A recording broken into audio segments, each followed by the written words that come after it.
And President of the Nigerians in Diaspora, America's Brazil chapter, Chika Emmanuel, joins us to discuss the opportunities this new deal signals for both countries. He joins us live from Sao Paulo through Zoom. Good to have you join us.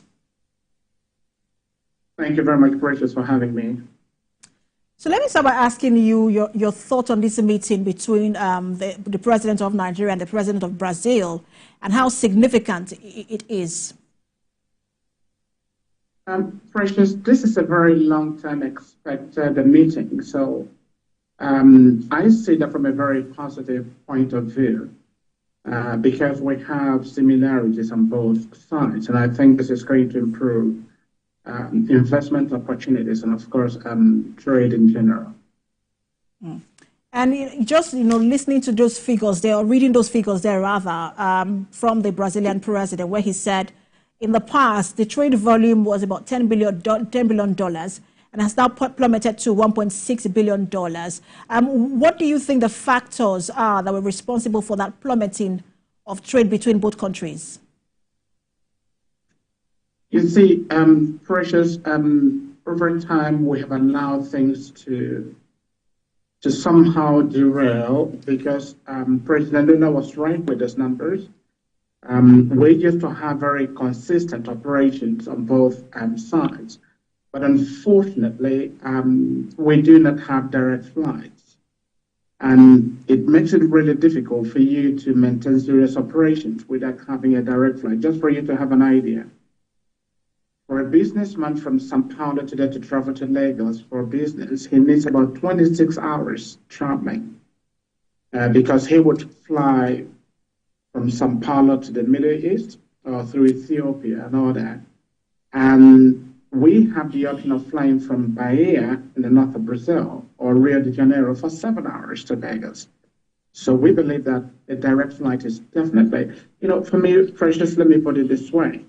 It's not just a direct flight, it's a generation of wealth. We have more than 200 million people here in Brazil. In Nigeria, we have about 200 million people to feed. And we know that Brazil is a giant in the area of agriculture. So we have a lot to gain from Brazil.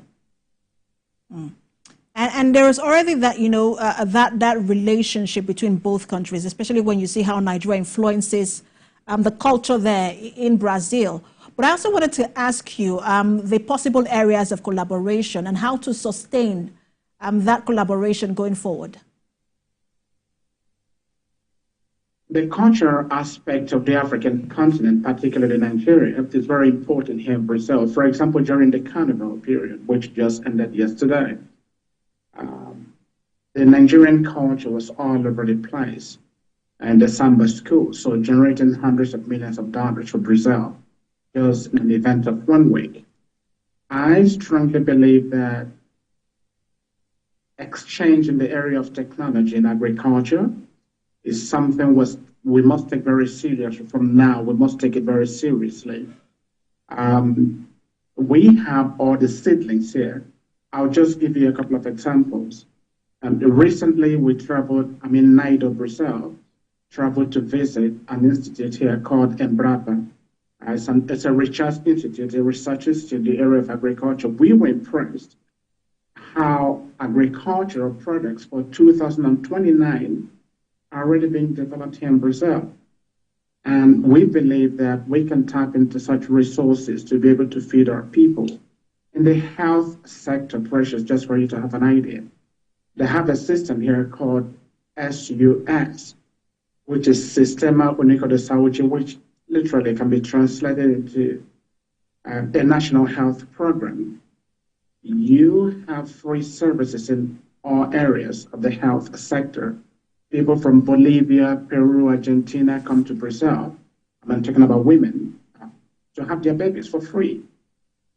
So we can learn a lot from Brazil in that area too. In the area of education, for example, we know that Brazil is a Portuguese-speaking country. So for us to be very effective in our business transactions with Brazil, Naido Brazil would also suggest that we begin to offer educational services, for example, in the area of Portuguese in our local schools in Nigeria, so that we can really gain more skills in doing businesses here in Brazil. We are ready to support the Nigerian government in that area, but we want to reinforce that without a direct flight from Sao Paulo, from Rio to Nigeria, it makes the whole thing very, very difficult.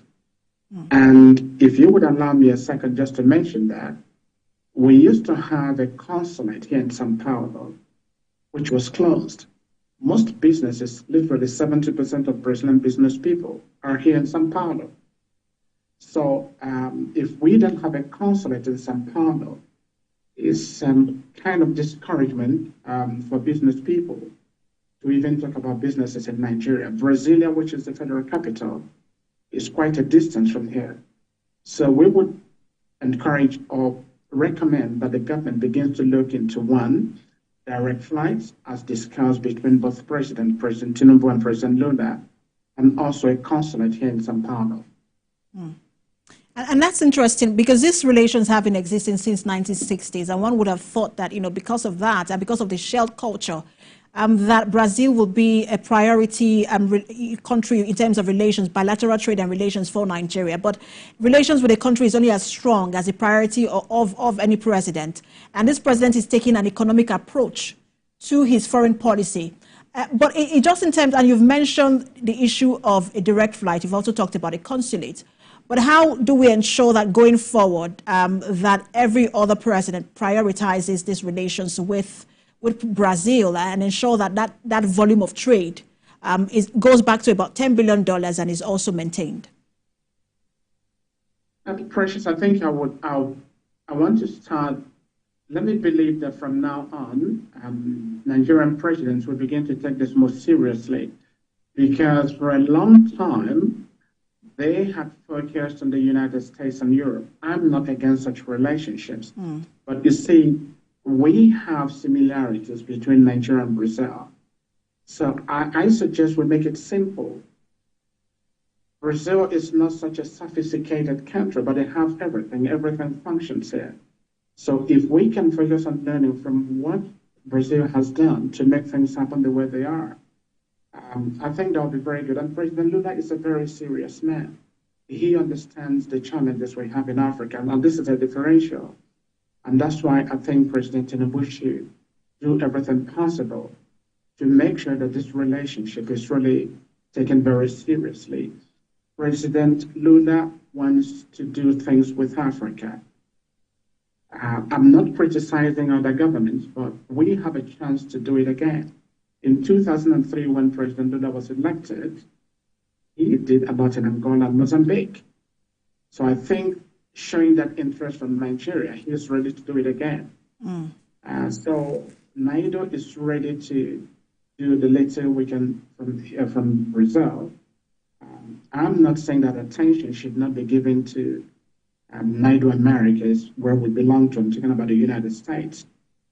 But the case of Brazil is very peculiar. We are just a very small team here ready to work for Nigeria. So we are ready to make sure that things move. Nigerian presidents should please understand that Brazil, there is no way you talk about security in any country without, first of all, addressing the issue of food. Brazil can provide this at all times. That's interesting. And the issue of a direct flight between from Lagos to Sao Paulo will be an interesting development. But we'll see how all of this plays out. Thank you so much for talking to us.